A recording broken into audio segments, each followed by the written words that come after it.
Bonjour à tous, bienvenue dans les 4V, Clémence Guettet. Alors, plusieurs députés de la France Insoumise étaient présents samedi à la manifestation de soutien à Adama Traoré. Est-ce que c'est la place de député d'aller à une manifestation qui est interdite et dans laquelle on entend scander, notamment, tout le monde, je le cite, déteste la police ?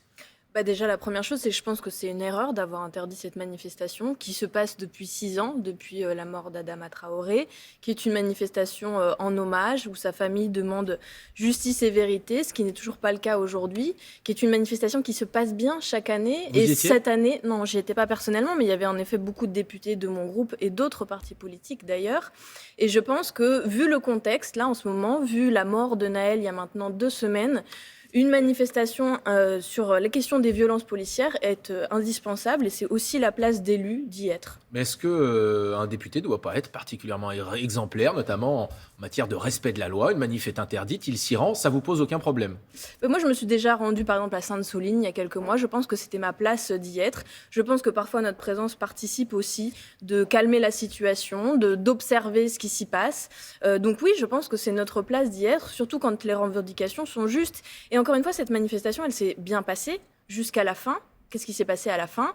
La Bravem, cette police extrêmement violente qui a foncé sur tout le monde. On a vu ces images qui, j'espère, vous choquent encore davantage que les slogans qui ont été chantés en manifestation, parce que moi, ces images, elles me choquent terriblement. Mais les slogans ne vous choquent pas ? L'arrestation de Youssouf Traoré avec un plaquage ventral qui est, je le rappelle, ce qui a tué son frère, ça me choque énormément. Que des journalistes se prennent des coups de matraque et des coups de bouclier, ça me choque énormément. Et là-dessus, M. Darmanin n'a rien à dire comme d'habitude. Alors Gérald Darmanin a réagi, il a réagi justement à la présence évidemment de ces députés de la France Insoumise. Il dit qu'il a attendu hier toute la journée des regrets de la part des responsables de la France Insoumise, mais vous faites de toute façon l'unanimité contre vous ce matin. Pour ce qui est de la majorité, la présidente de l'Assemblée nationale se dit de son côté, je cite, c'est Yael Braun-Pivet, atterrée et vous accuse d'abîmer sciemment la République.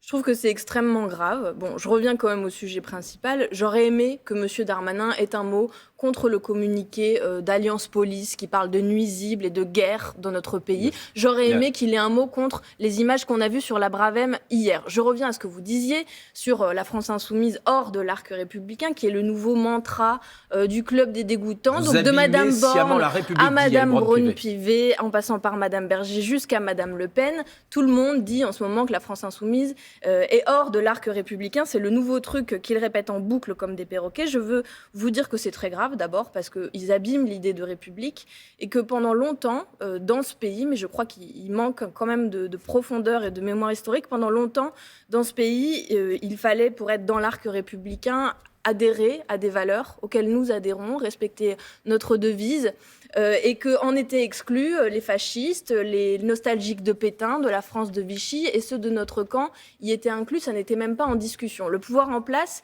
confond l'arc républicain et le fait d'être d'accord avec eux. Et ça, c'est extrêmement grave, ça manque, à mon avis, vraiment de profondeur, de recul, et c'est une accusation qu'ils prennent à la légère, qui pour nous est très grave, parce que nous respectons évidemment les valeurs républicaines. Il y a une nouvelle manifestation qui est prévue samedi prochain.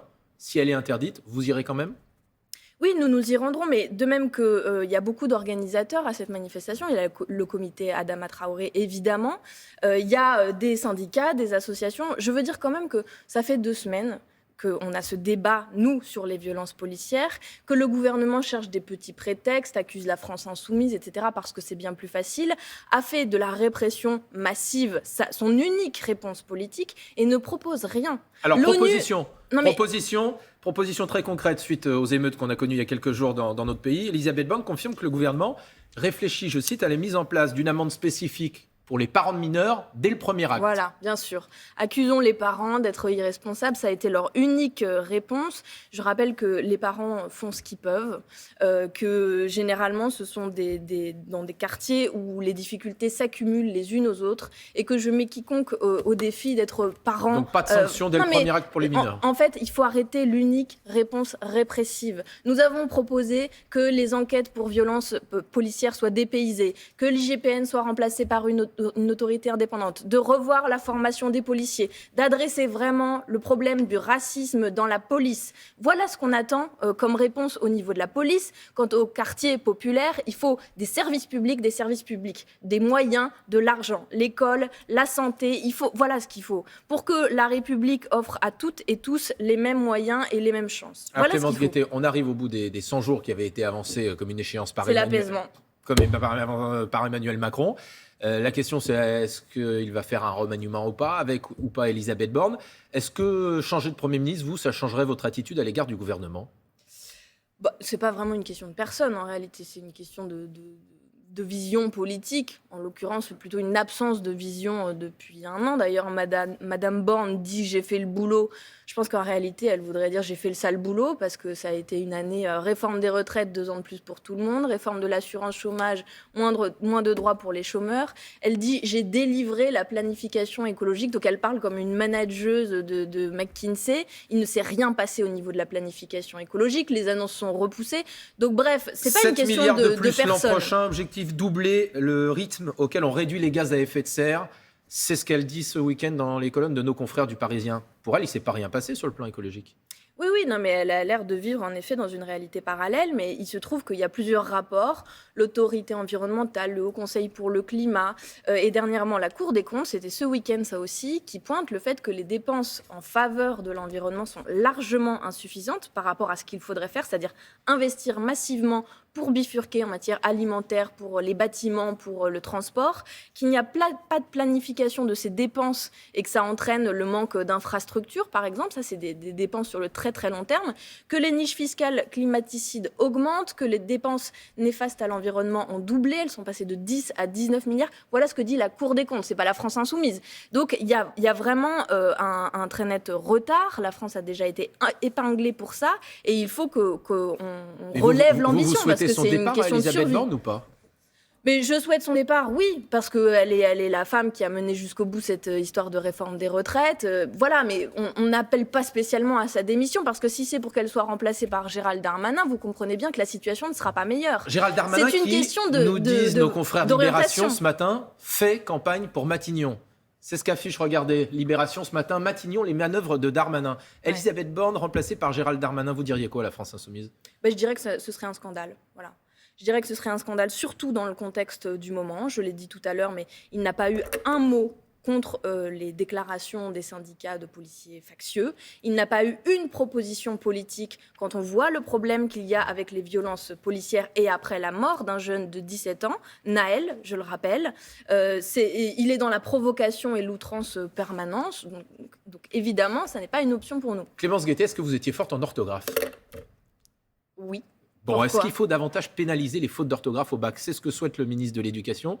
Il dit qu'il faudra peut-être enlever davantage de points. La répression jusque dans le bac, c'est quand même fou ça. Ils se disent pas peut-être qu'il faudrait remettre davantage de cours, peut-être que la scolarité avec les 2 années de Covid a affecté le niveau d'orthographe des enfants, peut-être qu'il n'y a pas assez de profs. Moi, dans ma circonscription, j'ai des enfants qui n'ont pas eu de cours de maths et de français. Parce pour autant, que les profs n'ont pas été tolérer les erreurs dans les copies du bac. Mais d'accord, mais c'est ça peut sembler quand même étonnant. Élever le niveau de formation qu'il faut, c'est pas mettre des mauvaises notes à tout le monde, c'est quoi ? Enfin, c'est cette logique en permanence, ça me...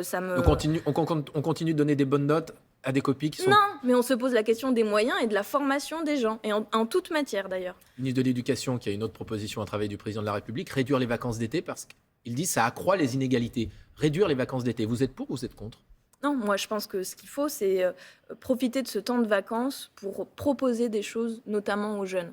Et on sait que pendant les vacances, bon déjà, il y a environ la moitié des enfants du pays qui ne peuvent pas partir, qui ne peuvent pas aller s'épanouir ailleurs, aller voir la mer ou la montagne. Donc ce qu'il faut, c'est mettre des moyens là aussi pour accompagner ces jeunes et leur permettre d'aller en colonie de vacances. Moi, j'y allais quand j'étais jeune et ce sont des beaux souvenirs, des beaux moments. Malheureusement, il y a beaucoup d'inégalités de ce point de vue-là. Donc c'est pas raccourcir les vacances qu'il faut, c'est pouvoir proposer des choses aux jeunes dont les familles n'ont pas les moyens de partir en vacances. Merci Clémence Guettet. Merci.